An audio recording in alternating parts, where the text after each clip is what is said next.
He says, how many people who have never fasted, and that God accepts them as if they have fasted? Everything depends upon our motives and upon our intentions. And once the heart is pure, the distance between you and Baha'u'llah then is very short. Once the heart is pure, there is no distance. And someone was saying before we broke up for lunch, and I think I want to clarify this point. When we talked about we have to teach the faith every day. True. And this person thought that you must tell about the faith every day to somebody. No. You might go for a month every day out and you won't find anybody to teach. But the very fact that your motive is to teach, that is acceptable to God. You go out with the intention of teaching. You make the effort. Maybe for a month you're looking at a person who is your neighbor every month, every day, and you pray for him. That is steps in the right direction. We must not become rigidly thinking in that way, that you must talk about the faith to someone today. If you don't know it, you have failed. On the contrary, once the heart is moved that you want to do something for Baha'u'llah, and you want to give an hour for him, and you go out, and even if it, like that woman who went there every day, sat there, said nothing. Now that was marvelous. That she did her work. And I think we should do the same thing. That the heart must be right, the motive must be right. Abdul Baha in one of his talks has said that if a person has, say for instance, a person is very poor, but his heart wants and begs God to give him money so that he could build a house of worship. He says, oh God, I love to build a house of worship. If I had money, I would pay all the costs of building a house of worship for God. Abdul Baha says, this poor man, even if he doesn't get the money to build a house of worship, God will accept from him as if he has built a house of worship, because his intentions are pure. This is what God goes by. And then he says, should he ever, God give him the money and build a house of worship? Well, that's very meritorious now. Imagine, he builds it. But there is a possibility, he said, that God will not accept it from him as much as in the former case. Because he might one day say, I built this. And then that's finished. You bring I into it, it'll be finished. Really and truly. There is no room for I in the faith. Remember this also. The faith does not harbor egotistical personality. It is, and this is why the authority is left in the hands of institutions of the faith. The elected institutions of the faith have the authority. The local assembly has an authority to decide, to make a decision. No one else has the right to make a decision or to give. Now I can mention this to you in here, for example, that we have, as you know, in the faith, two types of institutions, the elected and the appointed institutions. The authority is with the elected institutions of the faith. The other institutions of the faith, which is that of the counselors and the board members and so forth, and the assistants, they have no authority. They have a sacred function, but no authority. The authority lists with the institutions of the faith, and that we all will obey that authority. So you see, individuals are cut off here. And this is one of the blessings which enables us all to vie with each other in servitude. In servitude. Abdul Baha says that it is not possible to serve God because God is exalted above our service. He says if you want to serve God, you will have to serve the friends of God, the beloved of God, the friends, the believers. And this is, I think, this is why Abdul Baha says, this is the thing which I feel is the most beautiful thing he has said for all of us as a guide, as a lesson. He says, make me as a dust in the pathway of thy loved ones. And the loved ones of God is the person who may not have any knowledge, may not have any understanding of the faith as much as you have or I have, but he is the loved ones of God. Just the believer who says, I believe, and he or she becomes a Baha'i and throws herself into the cause of God. And as I said this morning, we look into each other's faces and we see a beautiful sign of Baha'u'llah. And that is the loved ones of God. So friends, these points that are very important in teaching. Now, I'm not going to talk much more about teaching and how to teach the faith and how important it is. You all know this.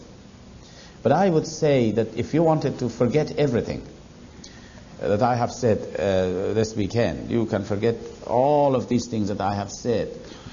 Remember one thing. No, remember two things. Or three things, huh? 2 or 3 things. 4 things.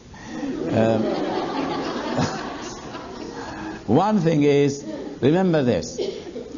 We must always draw nearer to Baha'u'llah, closer to him. Bring him with us in everything we do. Turn to him with a pure heart. And if we can't do it, I think the first step to it is to read the writings in the morning and in the evening.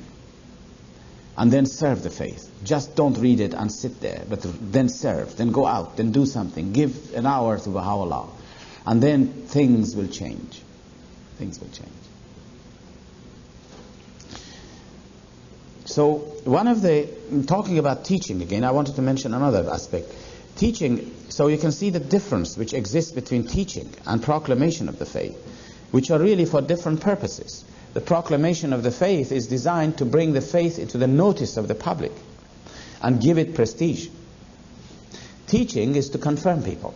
Personal teaching is to confirm people for the purpose of confirmation. Although both of them help people to recognize Baha'u'llah, but to carry them out, they are two different functions. And so where is the place for teaching? Let us find out. Where is the place for teaching for a believer? The place for teaching is in your hometown, because that's where you can make friends. If you want to proclaim the faith, well, you might travel around. You can go here and there, but that's not, you cannot teach there really. If you want to teach, you have to spend time to make friends with your workmates, with your neighbors, with your fellow beings, human beings in the town, that you come in touch with them. And so, the place to teach the faith is in your own town. But unfortunately, again, there is another, well, misconception, if you like to say, that some people I know in Europe think that if they want to teach the faith, they have to leave their town and go to another town, and they call it travel teaching. Now, it's all right. I'm not, don't take it that I'm saying against travel teaching. It's really, in travel teaching, you can do something. You can help the believers in that locality. You can go there into the streets in that town and tell the people and give the message to the people. You can give the message. In travel teaching, you can give the message of Baha'u'llah to people. But it is not easy to teach them, because you don't know them. You are not having a home there to attract them to yourself. Also, you must remember, it's possible, of course, it's possible, that you come across a person straightforward. You must also remember this, who is so open, who wants to know about the faith. There you don't have to wait to make friends with him. He's already friends with you. He says, tell me about the faith. I want to know about it. Then you invite him to your home. And then you don't rush into telling him everything. Just find out what he believes in. Let him say it. This is very important. Let him say things. Baha'u'llah once said that, look at the master. He is an example, he said. When somebody comes to him, the master first listened to him. And he listens with such genuine interest that the person thinks that Abdul Baha is learning from him an awful lot. And he says he lets him say a lot of things. And at the end of it, he then says something to him in a way that the person realizes that he is not trying to argue with him. Because if a person knows that you are trying to establish in a conversation the ascendancy of your argument, if he ever thinks that you are trying to establish that you are right, and he says something and you say, no, it's like this, and he keeps on saying something and you keep on, as I said, it's like a football match, then this becomes an argument. Then there is a barrier already. Baha'u'llah says we must not build barriers when we are teaching the faith.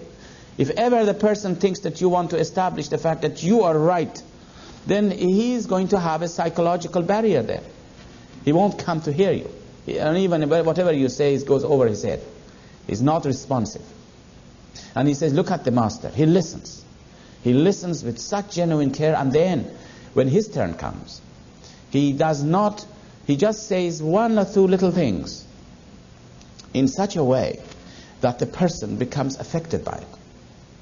And he says, yes, this is a different point of view. And he does not rebel against it. There is no barriers.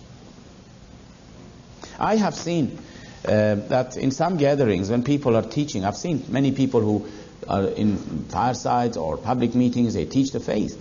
And all they're interested to do, quite frankly, I'm not criticizing anybody, but I think I've seen this, that all they're trying to do is to pour out their knowledge and impress the person with all the things they know and all the terminologies they know to use, And they pour out so much from beginning to the end, it speaks about an hour maybe, or two, pouring out every knowledge he has.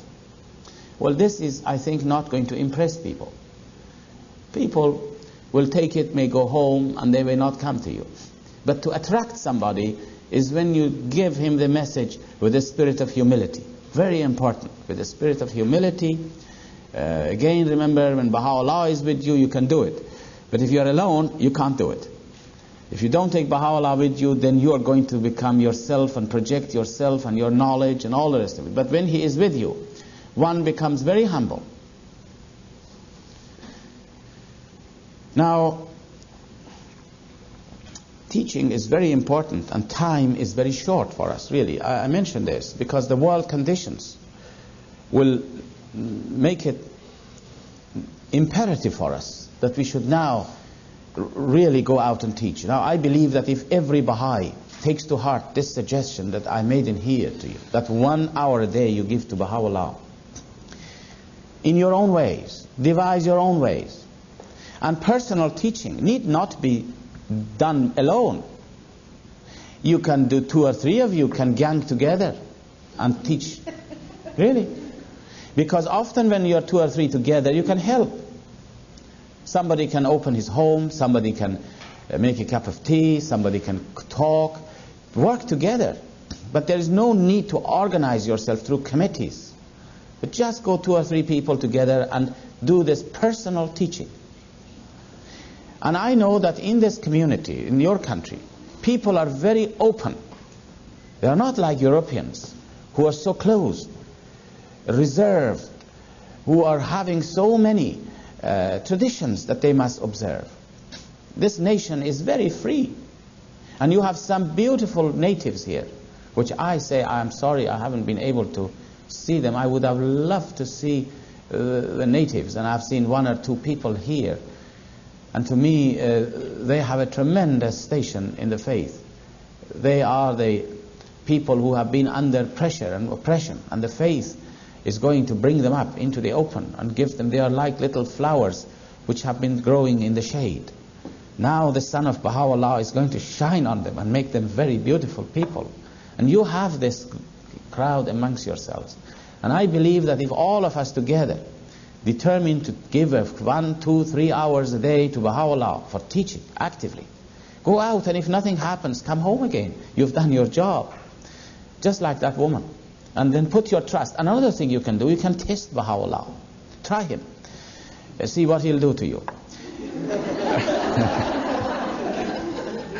Really, put him on the spot. Put him on the spot. Baha'u'llah says, if you arise, I will assist you. Take his word on its face value. I have seen some people who have done this, and they come back and they said it works. Shoghi Effendi says, let those who doubt, let them try. Well, you try this. Bring Baha'u'llah with you. Do all the little things we said, or not the little things, but the important things. Those points that I've been talking since yesterday. Put them into practice for a while, and then do this. And the whole community will begin to become a new force.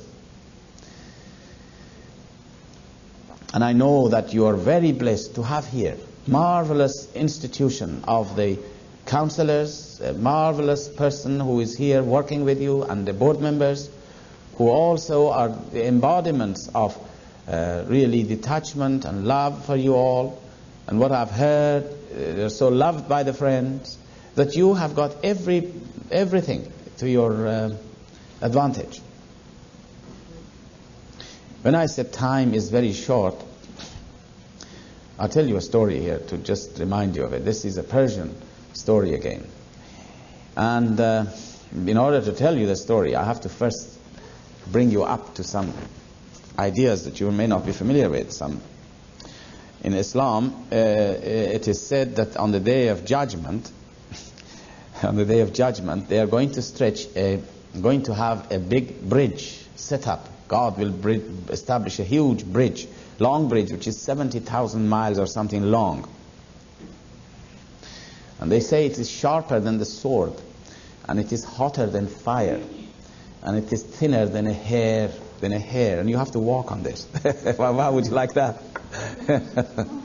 And if you ever fall, if you've had it, you go down. You see, the fires will consume you right away. But if you could go the 70,000 miles on a journey like this, which is as sharp as the sword, as hot as the fire, and as thin as the hair, then you're all right. And they say that everyone must pass through this when the day comes. Well, the story begins in here that there was a man who was a holy man. And he was a marvelous person, and he used to teach the faith and live the life in accordance with the teachings of Islam. But next door to him was a man who was really the opposite. He was a man of vices and full of vices.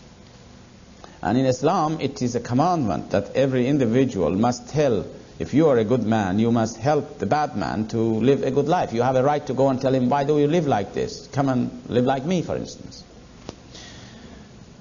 Well, of course, this is forbidden in the faith, you know that. It's a good thing, otherwise we would be talking to each other quite a lot.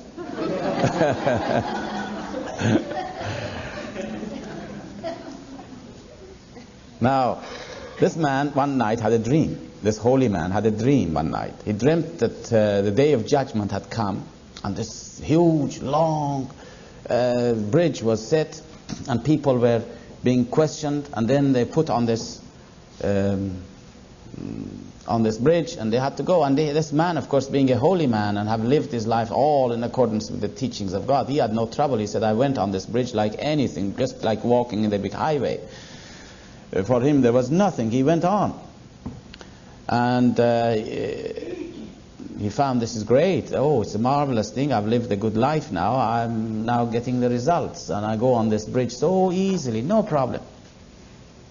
Suddenly, as he was going along, he saw somebody pull the back of his coat to stop him. And of course, you know what happens if on such a bridge so thin, if somebody pushes you a little bit, you're going to fall down. He looked back. He said, what are you doing to me? Who are you? And he saw it was his neighbor. You know, that bad neighbor, that bad man. He said, why do you do this to me? He said, where are you going? Oh, he said, I'm going to heaven. I've lived a good life. Oh, he said, that's what you think. I am not letting you go to heaven. Why didn't you tell me?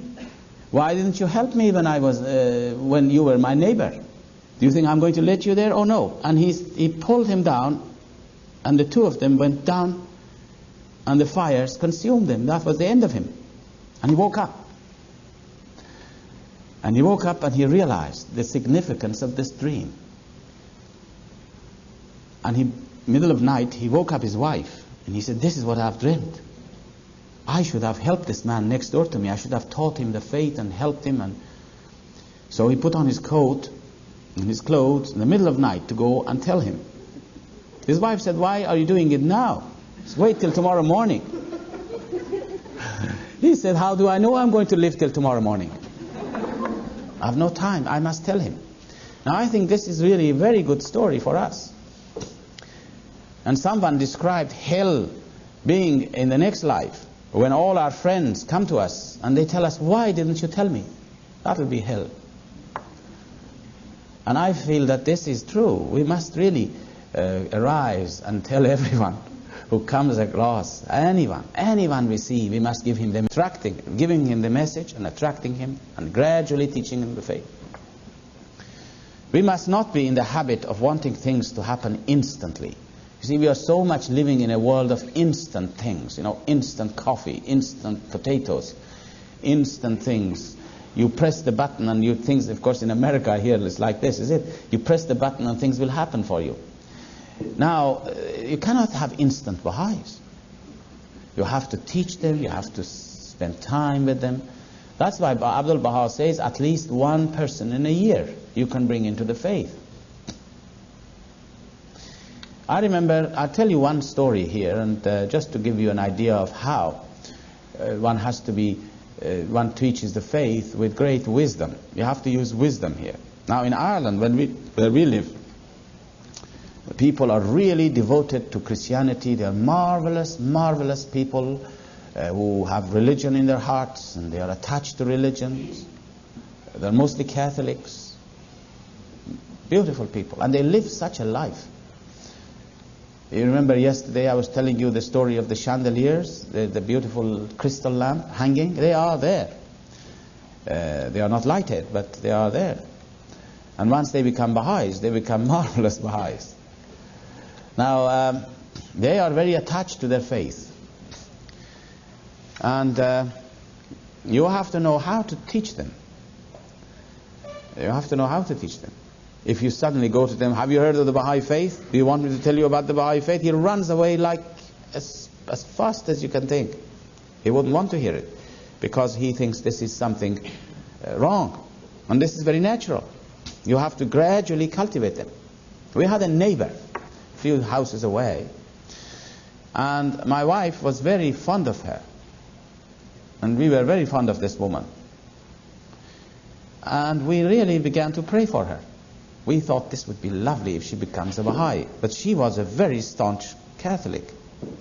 Her family were priests and so forth. Very staunch. So the first thing to do if you want to teach him is never tell him anything about the faith.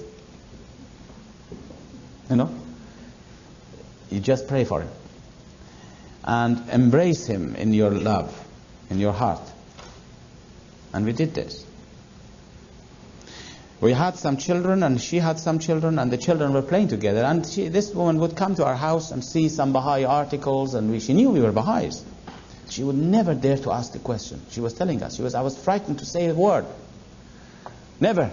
And for maybe 6 months or a year perhaps, not a mention was made of anything to do with the faith. We certainly weren't going to do it, but we knew that one day she's going to do something. And she was so agitated, she was telling us, she was agitating in her heart. Many a time she had come to ask us something, and she was frightened. And then she didn't.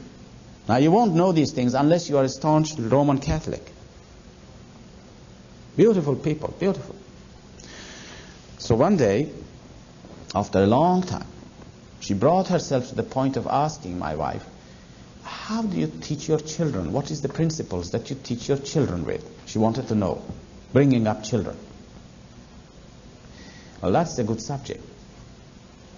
And we knew that if she ever, we had talked about it together, and my wife knew this, that if she ever asks a question, we are not going to answer her in the first time. So my wife said, oh yes, well, sometime I'll tell you. It's very important. You see, this is the wisdom of handling these people. If we just suddenly go to him and, oh gosh, yes, I'll tell you all about it, he's gone. No, we'll tell you about it. Very casual.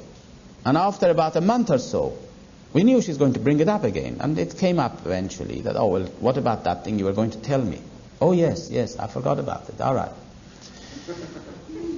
And so eventually she talked to him a little bit, not about the faith so much, but about the principles of child education as Baha'is we know it. And then she said that she was frightened after that.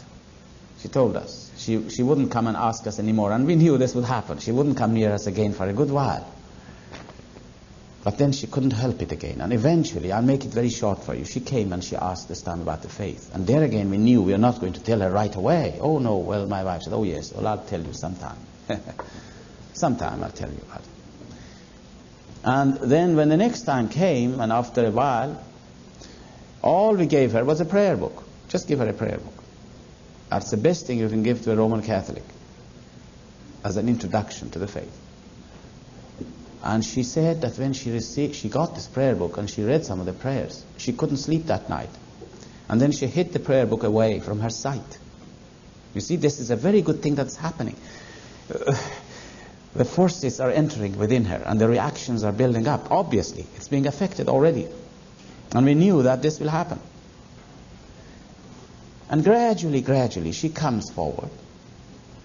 And she came and she asked, and then my wife told her about the faith in greater detail, gradually and gently, and gave her to read some of the writings. And so she almost was a Baha'i. And then I'll tell you something that you must know, that, in teaching the faith, Shoghi Effendi mentions that. You read the Advent of Divine Justice.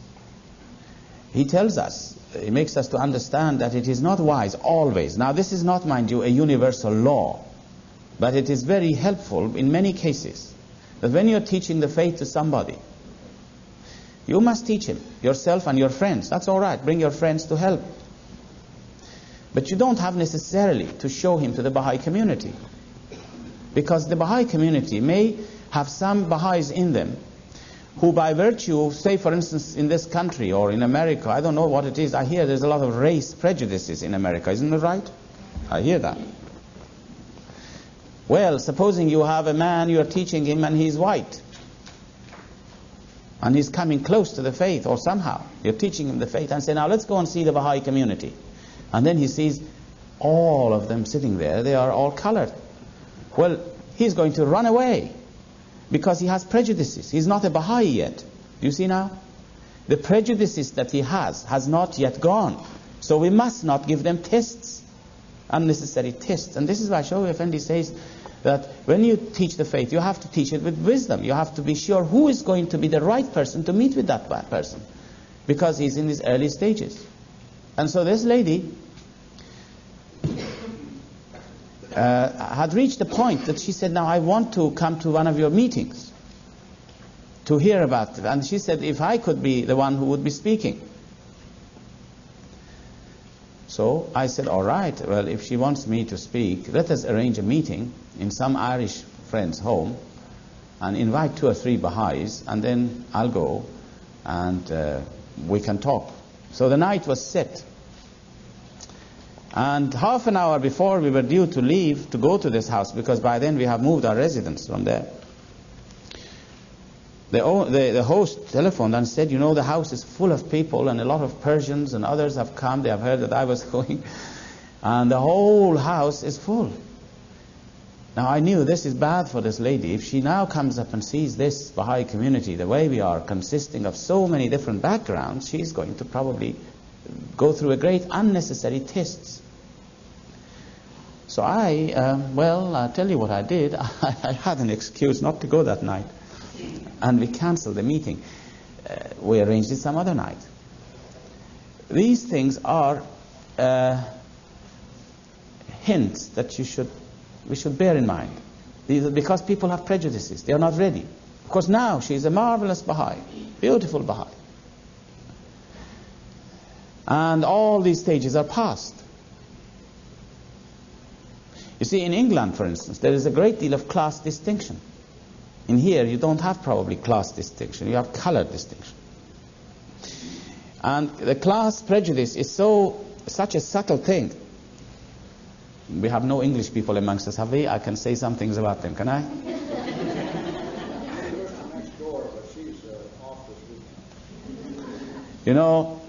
The English people, all you have to do is to talk. Just talk. Or sometimes even my wife says there is no need to talk. You look at them and you know which class he belongs to. The way he looks, the way he sits, the way he looks at you. But as soon as he talks, definitely you know which class he belongs to. And then there is a barrier between the two. The barrier is so subtle that it doesn't show it. It's very polite and smiling at each other, but it's underneath, you can see through the smile, you can see a lot of barriers there right away. This is a great deal of prejudice there in that way. Now I remember we had a marvelous Baha'i teacher, Kathleen Hornell. She's passed away, a beautiful person, Lady Hornell. She was a titled woman. And Lady Hornell was a great, wise teacher of the faith. And she had some people she was teaching in her home. But she never mixed up her contacts. The people she was teaching, she did not mix them up. She mixed them up in accordance with her class, shall we say. She was teaching a lady of high class, of a high society, very, very distinguished lady. And then she was teaching some of the laborers, dockers. She never let them see each other until they became Baha'i. I remember one day I was there, and this lady was there, and Lady Ornell was there, and I was there, and some others were there, and we were talking about the faith. And this lady she was teaching, Elizabeth Greaves, if any of you have ever heard her name, she was a marvelous woman. She's passed away. She became a beautiful Baha'i. She belonged to a higher society. Now, that night was her night. Tomorrow night was the night of the others. And I was sitting in the room, and I suddenly saw behind the window walking John, who was one of the dockers, you know. And he had decided tonight he had nothing to do, and he thought, although it wasn't his night, but he thought he'll come tonight and drop in and see what Lady Hornell is doing. Well, as soon as I said to Lady Hornell, John is coming here, she got up and went to the door and said to John, she said, John, I'm very busy tonight. Would you mind to come tomorrow night? You don't mind, do you? Now you see, how many of us would think that way? Wisdom. And it was wise. If Elizabeth had seen others, this is going to be a Baha'i? Is this a Baha'i? And am I going to be a Baha'i? She has got still all the prejudices in her mind.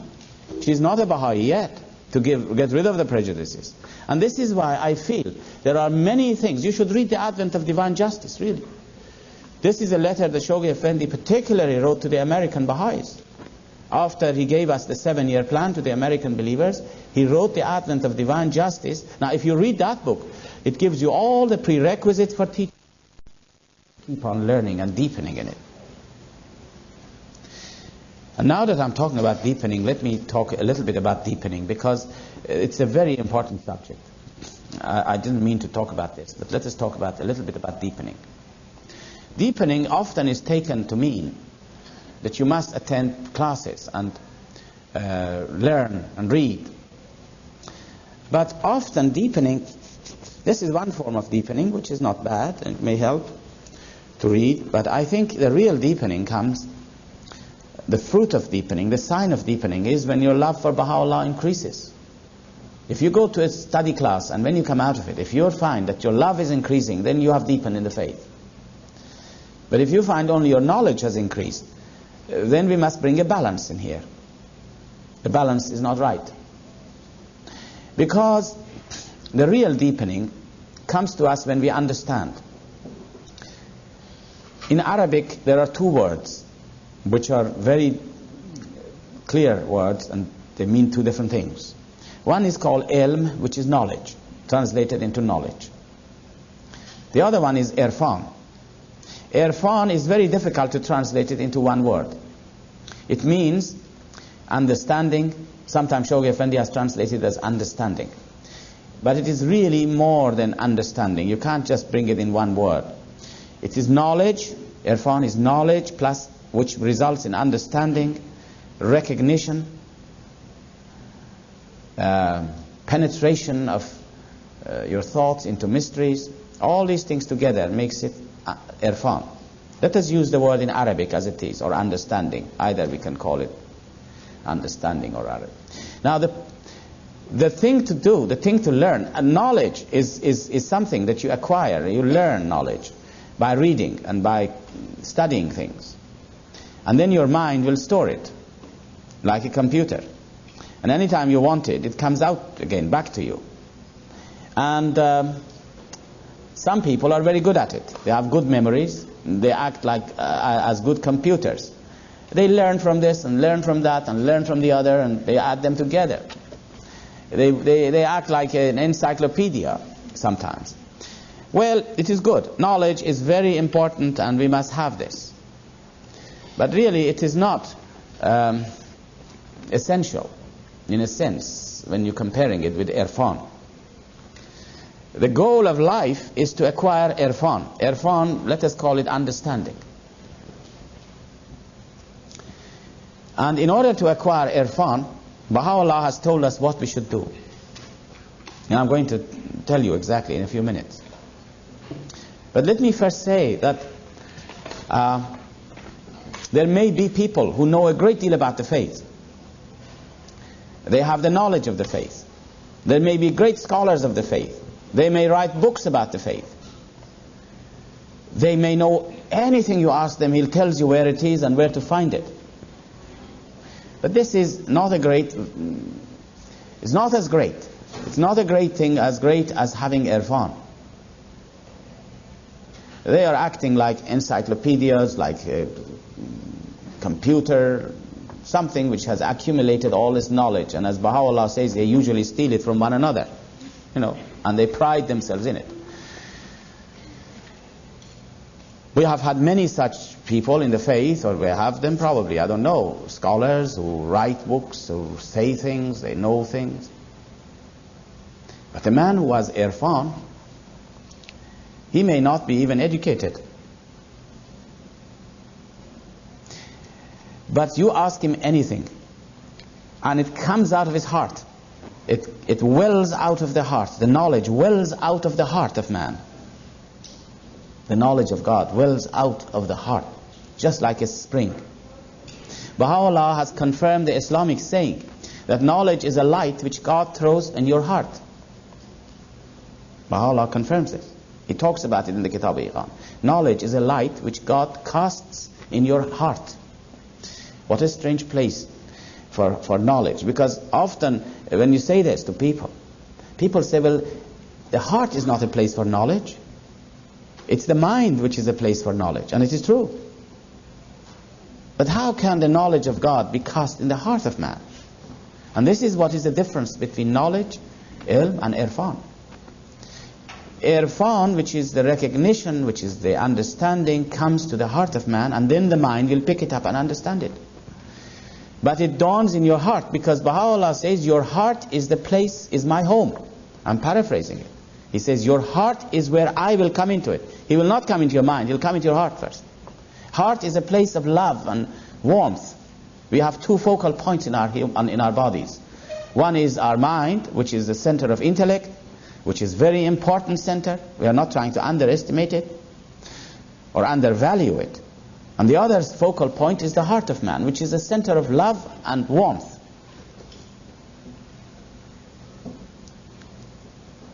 And Baha'u'llah says that God always comes to your heart.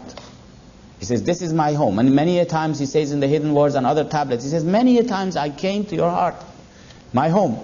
I found there was a stranger in it. And then I left. And you know who that stranger is? Ourself. Attachment to the things of this world. The most formidable form of that attachment is our own self. Attachment to our own self. The love of oneself, the ego.